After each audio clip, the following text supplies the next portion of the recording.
Mr. Brother Bolo, VNR, we here with another one. Ian Jackson Miller interview with the DPP.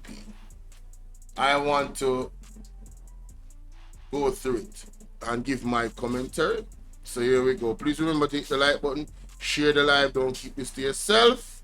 Let's get it.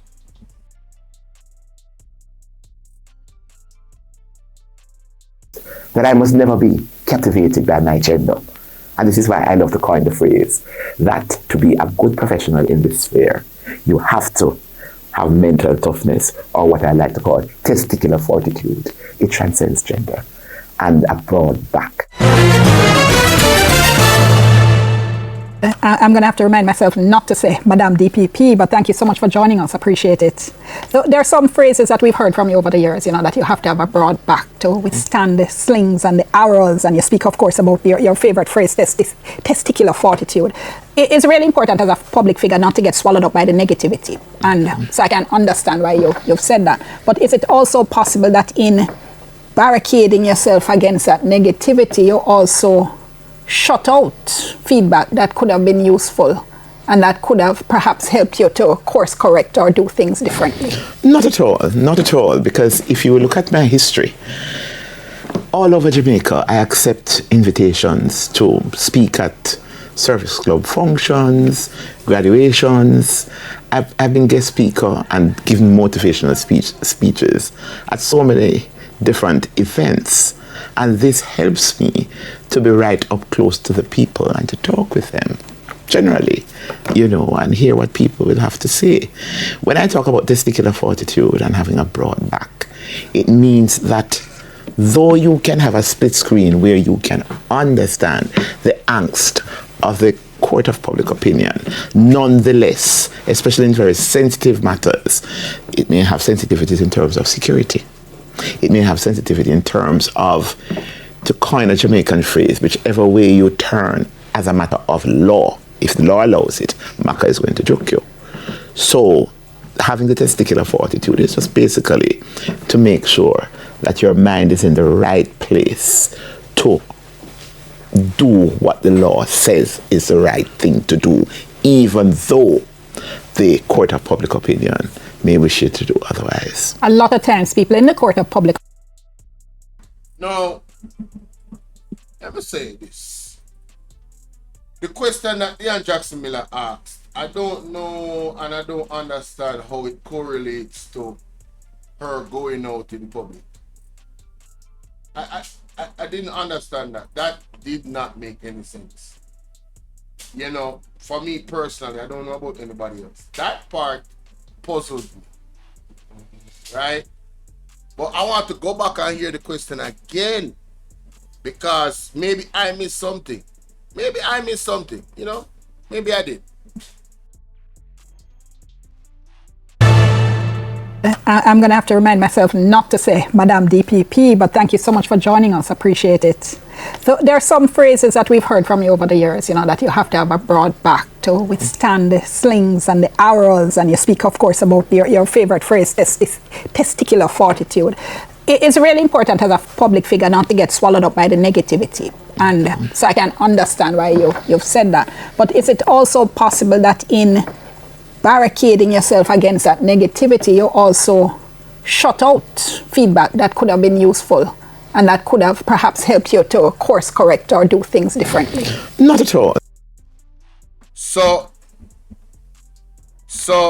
she asked her if she barricade herself and shut out herself from criticism or feedback that could help her to course correct. Her argument is that she's spoken at many functions. Going at functions and speaking, I don't know how much feedback she's going to give. Bev, what's up? When Vernal, big of yourself, man, UK in the building. Good to see you, my brother. I don't know how much feedback I can get or constructive criticism in a forum where you'll be talking about probably something different, not a specific case. You know what I mean? Like, how does that happen? Like, when they see the DPP, you know, DPP, you know, say that case with such and such and such. I don't think people are going to functions and having these conversations like that. So when she says she barricade herself off and then she talk about being in the public, I really don't see which public. She's not going. She's going to regular functions. She's going all around Jamaica. I doubt that. I highly doubt that. That's what's happening. And Dana, thank you so much for greeting the people that come in the chat. I like to see you guys greet each other. I really love that communication. You know what I mean? Marlene, blessing. So DPP, her answer to me was very vague, and I don't think it was a strong argument to say that, you know, it basically, to me, what she's saying is that, yeah man, you know, people come to me and the course correction is not necessary because she does everything right, basically. That right there, with the example that she's gonna, with the example that Miss DIONNE Jackson Miller is going to put up. Yeah, let's continue. You know, it's kind of weird. It's kind of funny. It's kind of funny.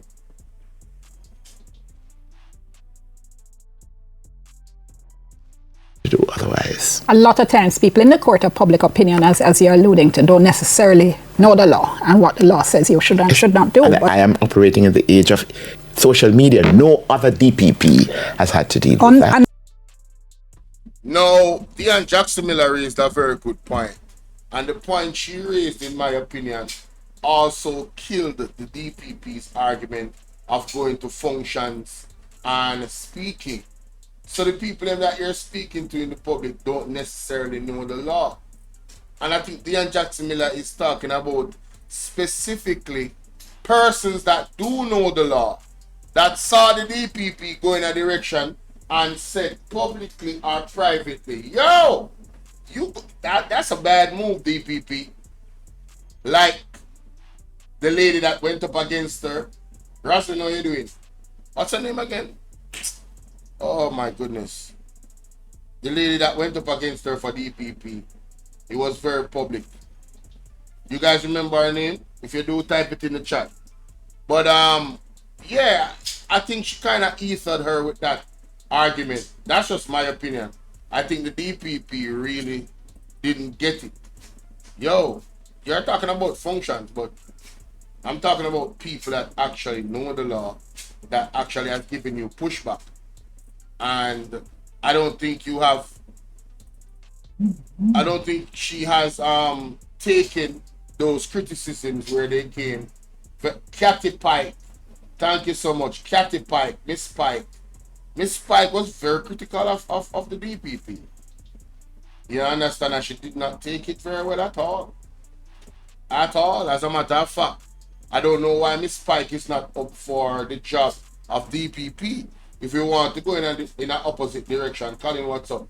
If you want to go in an opposite direction, or go on Antoinette, we have to do something differently. And I think Miss Pike definitely is opposed to a lot of the decisions and the way how the DPP, the former DPP, Paula Llewellyn, has operated.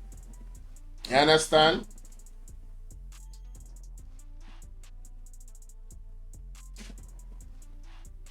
I don't know no Antoinette. That one is bigger than me. And I'm going to come to that. But a lot of people who are more knowledgeable of the law don't always think you made the right decision. So for instance, you've always spoken very frankly about the importance of the prosecutor's office, the prosecutor as being a quote-unquote minister of justice, meaning you're not supposed to be running down convictions, you're supposed to be acting in the public interest and wherever justice would lead you. But there have been criticisms either that you haven't prosecuted where you should or you've prosecuted where you shouldn't. Let me just give you.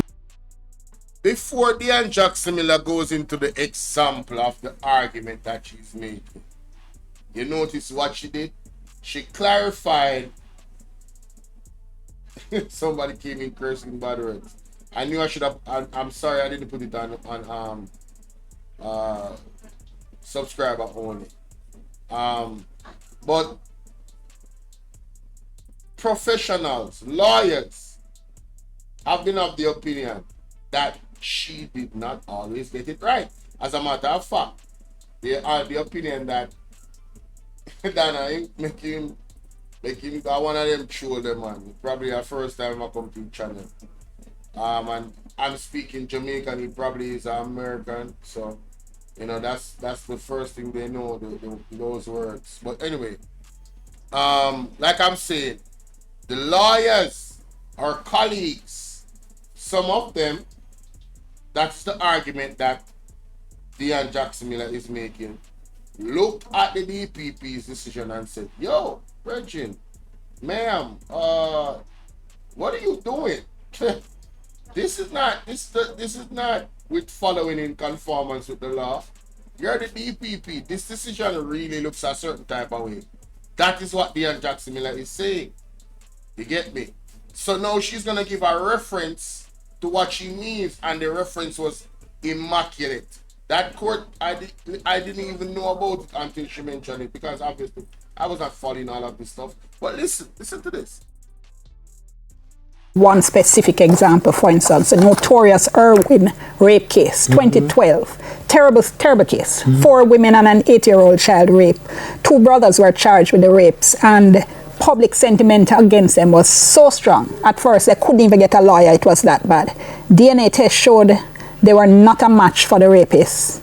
Didn't place them at the scene, but in what a lot of people thought was a travesty of justice, your office said they were proceeding with the prosecution. And in fact, not only were they not found guilty in 2013, in 2014, DNA implicated another man entirely. Do you look back on that as a mistake? Now, before she answers, you have to look at body language. To me, observing the DPP, she was visibly uncomfortable about even the question. You understand? And I want to applaud DIONNE Jackson Miller for even asking such a tough question, such a challenging question to the DPP. Well, the former DPP. No, I am not a professional. I am not aware of the case. It's first time I'm hearing about it. But based on what DIONNE Jackson Miller said, I'm sure she was, we're going to assume that she's accurate with her whole argument, yes? She's a lawyer, so I would think she would be. But, so, I'm going to assuming what she just said, the DNA evidence did not place the individual at the scene of the crime. The DNA evidence. So in a grape case, this being at the scene is vitally important to a prosecution.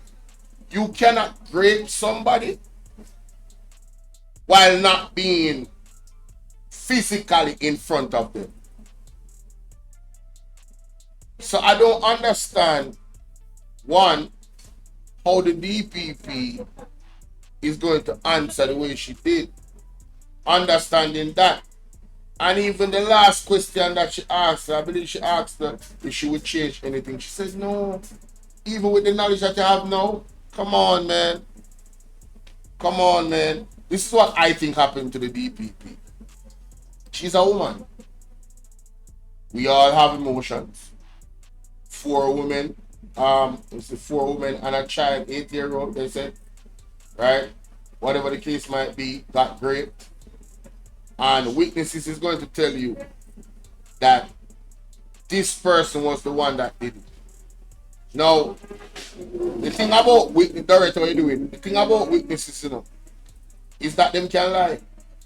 Them can lie even in a grip situation. They can lie. They can lie to protect somebody else that they probably fear.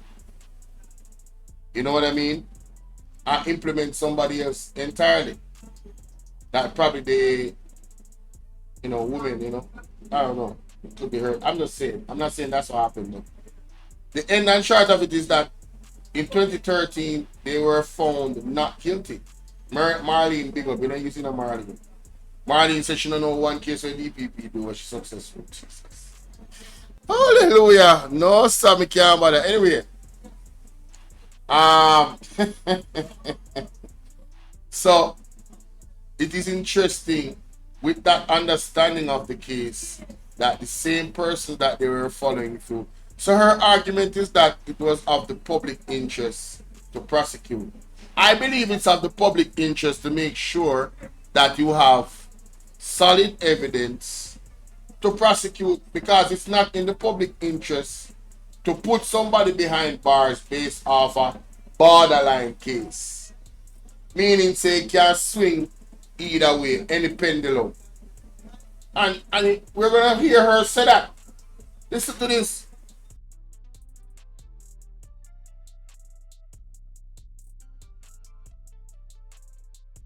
You know, the unfortunate thing with a lot of what I call the social media judges and prosecutors and police officers and defense counsel is that they never have the file with all the statements to look at.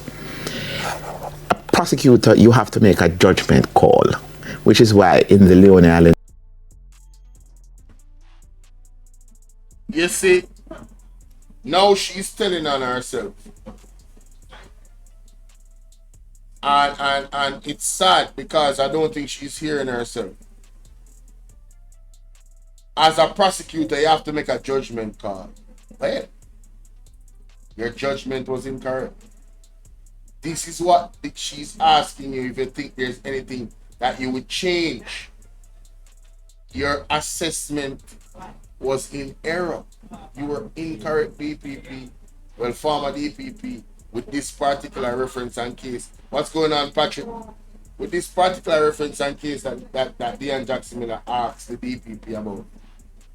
You were in error. You made a bad judgment. That's the point. But you're still not, listen, man, it's sad, man. It's sad. Matter. The Privy Council said to look at. A prosecutor, you have to make a judgment call, which is why in the Leone Island matter, the Privy Council said that when a seasoned prosecutor makes a decision not to prosecute or to prosecute, once there's a viable case, it's not easily disturbed in terms of judicial review. That was a matter that I would say was on the borderline. When you looked at the statements, the complainants were quite clear in respect of their identification, because the evidence was, in terms of the statements, that the faces of their assailants, especially during the sexual act, was inches away from their face.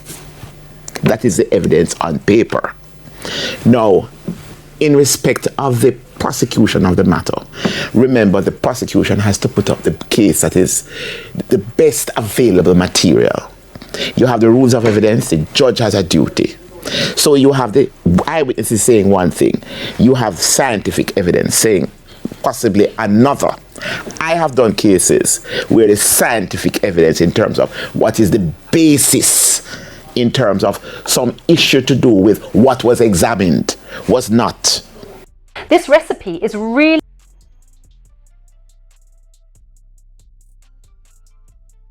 correct. So what we decided to do was to put everything out there in the wash, because as a matter of law, there are safeguards at every step of the way. And by the time the two ladies gave evidence, their credibility, I think one of them especially, the credibility under cross-examination was found so wanting that as a matter of law, in terms of what the case law on credibility says, we were obliged to offer no further evidence. So there are safeguards along the way, but you have to balance that with the fact that the public in Irwin, they would have been aware that the witnesses, in terms of the scenario that they are telling in respect of what happened, they were face to face with one person on top of them. That is what they're saying. We weren't there. So it is better in terms of the public interest, the interest of the public in Irwin, and knowing that you have safeguards in the rules. Let it all come out in the wash, and that is exactly what happened.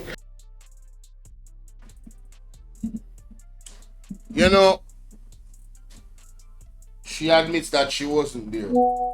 She admits that it was a judgment call. So therefore, as a lawyer, with those two things, and understanding those two things, and in the interest of justice, wouldn't you think that she wouldn't be so strong about believing one side, but more about really what is the truth though? You know what I mean? You would think that she would want to know what is the truth. Because one of the wickedest things you can do, you know, is lock up anybody, you know, that was innocent, you know. Especially in a charge of rape. Usually men that go to prison on those charges, them don't come out, you know. Yeah, man, jungle justice in a prison. Believe. You hear what I said? So when somebody lies on a man now, exactly Ice Queen, she never admit to making the wrong call, even with the fact that it's a judgment call she made, and even with the understanding that she was not there. She was not there. So I'm saying, understanding those two things, you cannot be wrong and strong about your judgment call. It shows lack of character, in my opinion. But these are the people that are in these import. Do you know how powerful? Do you know how much power the DPP wields? Alright, I play that video. I have a video that is coming up. I'm going to change it to 3 o'clock. Because I'm live right now. I'm not even reaching on my second part of the show yet. But I'm saying, Pastor Peter Chambers said when they locked him up in CETA, the amount of youth that was in the jail that was saying that the DPP did them wrong and them innocent. Brethren, I even have a video where, and I don't, you know, I'm not going to that, but Andrew Owen is like, one inmate, alleged former inmate, when you can see chink on him, you can see a prison I come from. When you look on the video, on TikTok. The man had said all type of things about Andrew Wallace and all type of criminal type of activity, bro. The man had said the youth them when they in a prison, I said them get, you understand? When do things and go to prison. Then I call Andrew Wallace name upon them thing there. And that the brother I said, broad in upon the thing, and I say, yo, Jaja, them say no secret in Jamaica, so. Wow. You know, as a man, as a prime minister, or even as a man, a regular man, I have to live my life in a certain way because I couldn't be comfortable being the leader of Jamaica with people putting out those types of accusations about me. I could not stand there. Muda afi, like muda go at the ends of the earth for prove, say yo, them things are a lie, brother. Like my statutory declaration, you think so me could have did it and everybody I make these videos and I ask these questions and me put myself in one position where me I got sue the Integrity Commission and make myself look the perception of corruption. You know them where they like, no, I could not do that. I could not do that. You understand? That's your opinion, you're entitled to it. But I am confident in myself that I would make, anybody that has character and has integrity would do a better job at leadership than Andrew Wallace. That's the two things you need to have. Good character, integrity, that's all you need to be a better leader than Andrew Wallace. And I believe I have those two things. So you can say that in the comment section. That's just your opinion. But let's continue with the DPP. In this case though, because what you're describing as public interest with respect sounds a little bit more like pandering to public opinion. Not at all, not at all. In a situation where you had DNA. No, but I'm saying to you in my experience, I am the first prosecutor in Jamaica. So now she is going on the defensive because Dion Jackson Miller is absolutely right. She's absolutely right. She was pandering to public opinion because you know when it comes to grape cases, oh, public opinion can be woo. You understand? So versus public opinion and the DNA evidence, she's saying, listen, I think you were pandering in this case because the DNA evidence is quite clear. You understand? The DNA evidence is quite clear. You know, I know she's going to go into victim mode of, I'm the only DPP. Listen now, listen to this. To use DNA in a case. I'm saying The public opinion. not at all, not at In all. a situation where you had DNA. No, but I'm saying to you in my experience, I am the first prosecutor in Jamaica to use DNA in a case called Bernard Chang. I'm aware. I was Right? wanting to I'm be the at the time. first person, and it was a very difficult case to prepare because it had never been ventilated in the courts. So I know about DNA evidence, but as I said, it's a balancing act. And sometimes, just like the judges and sentencing, it's a balancing act. And it was one of what I would call a borderline case.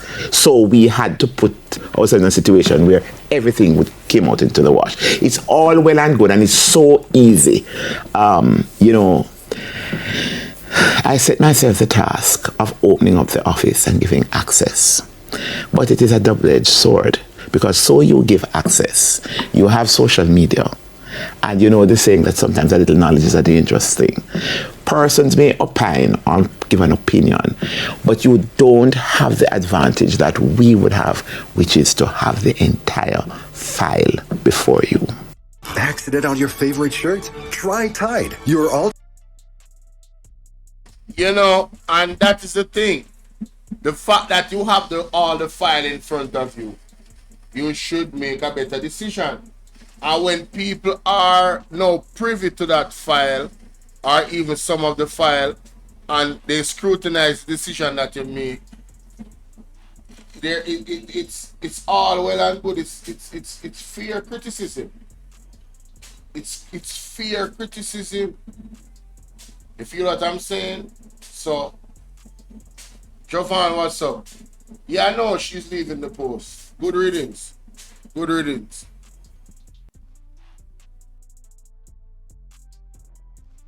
A little bit this. File have the advantage that we would have, which is to have the entire file before you.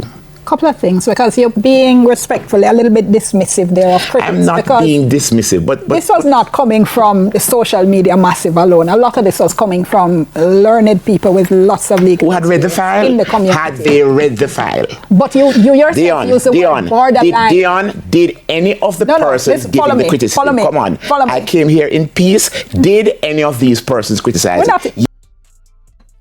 So right here and then you saw, I don't know if it's for the first time,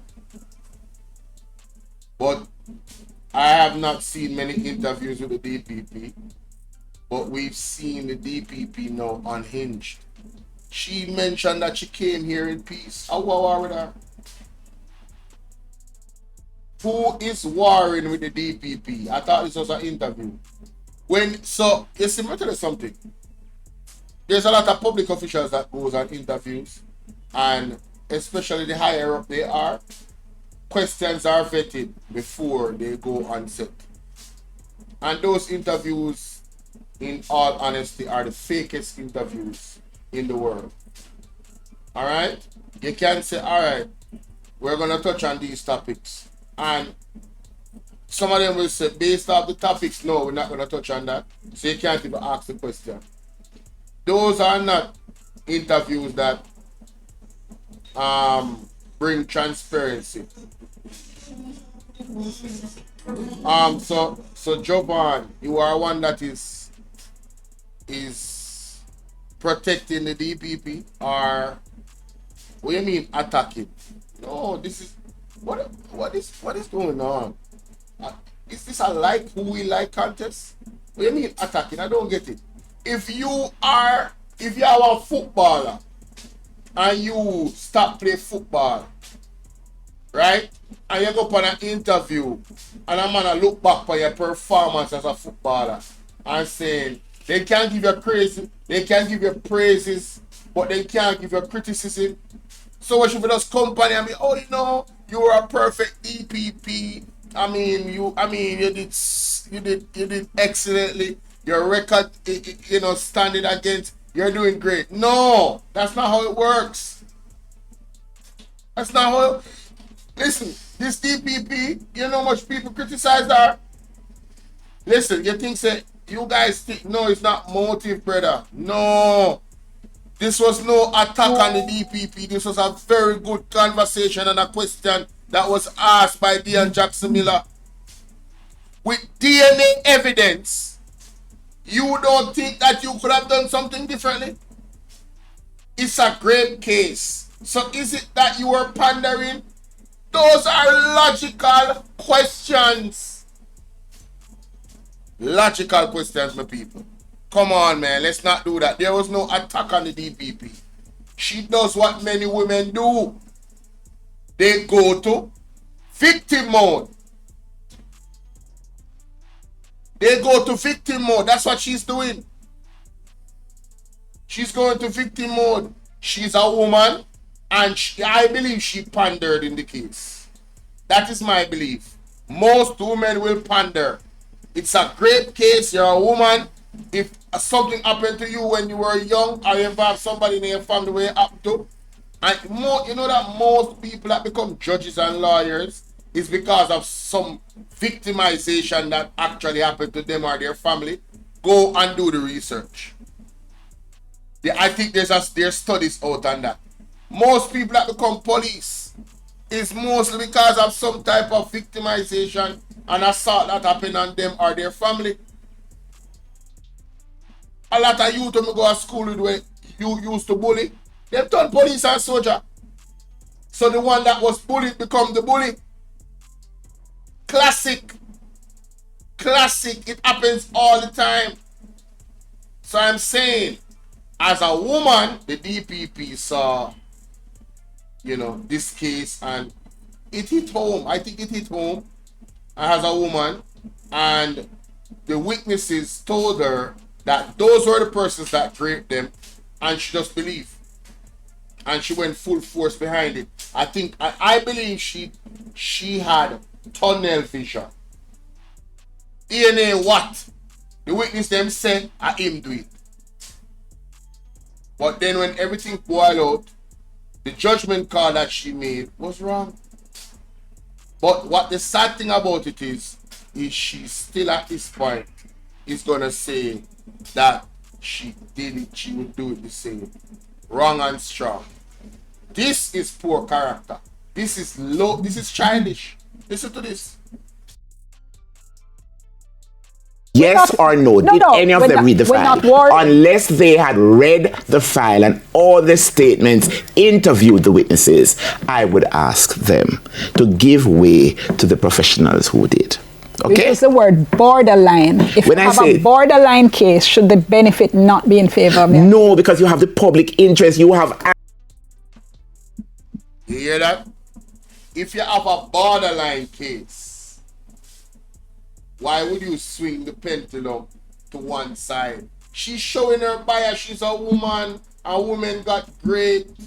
Although it's a borderline case and it's not really strong enough, she believed the victim's account that the person is that person or those persons that raped the women. That's all she did. My issue is that is a normal reaction from a woman. My issue is her looking back at it with the evidence now out. Like she said, did they see all the file? All the file has come out now. And the question that Deon Jackson Miller asked her, if you would do something differently, listen to her response. That is my issue with this situation. Listen.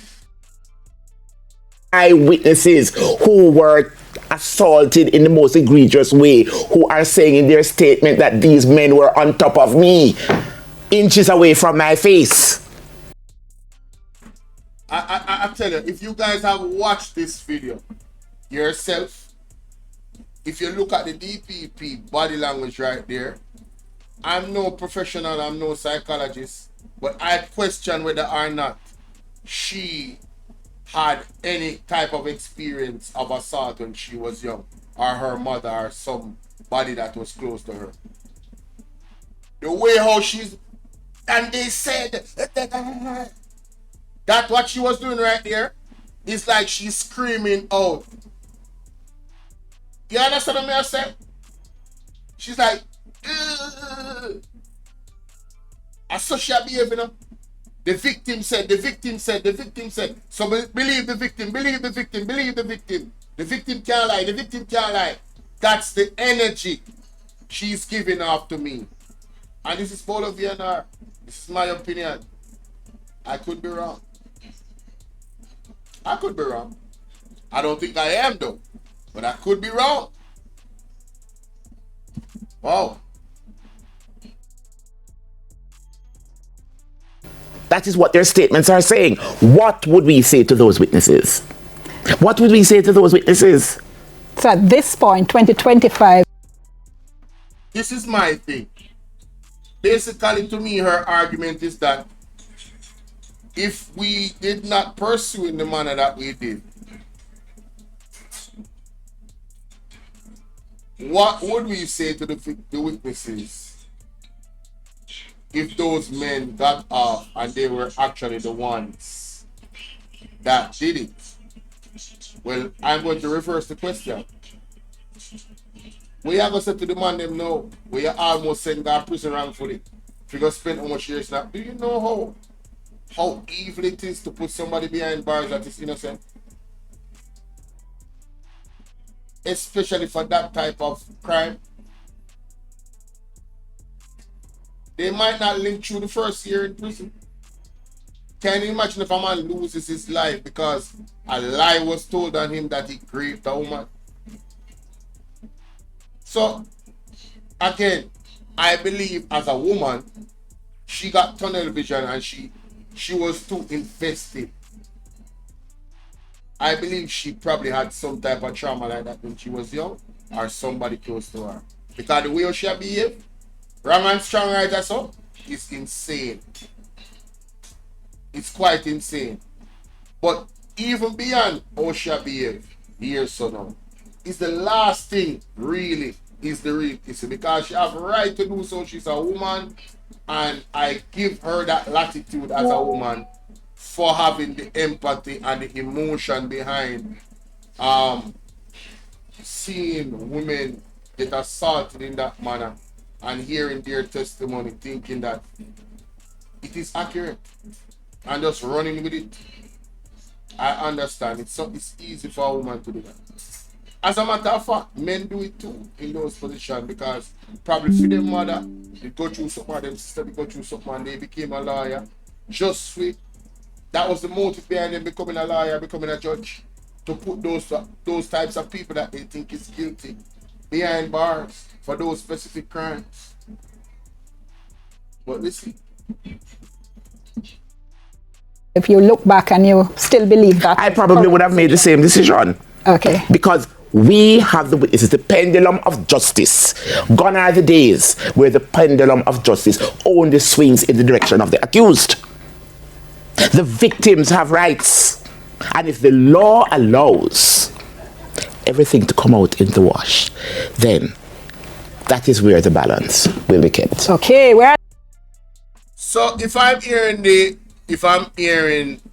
DPP correctly, with all the evidence that have come out, the DNA shows that these are not the men that actually did that to the girls. She's saying, yeah, she was snapping at DIONNE. She was very angry. You know what she said? She need to come to a war, and then she got triggered. She got triggered. Because who is anybody to question her? There's a sense of narcissism that is coming from this lady. And now I understand why. You know, the connection with the JLP and her. You know how they fought for her to stay as the DPP? You can't tell me that there's no connection. How them love she so? All them love she so. You know, so you know, so from what year me I try for the black people. When you're out there, you see now, you're gonna make a statement, but you're also paying for free money. You're a big seller. Who are you? Who are you? Honestly. Who are you? Who are you? I don't get it. I don't get it. Who the hell are you?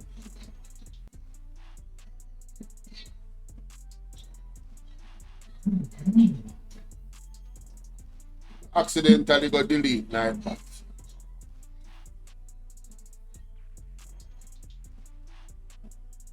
Hold on there. Joe Varn. That's not an opinion. Do you know what opinion means? It is an accusation.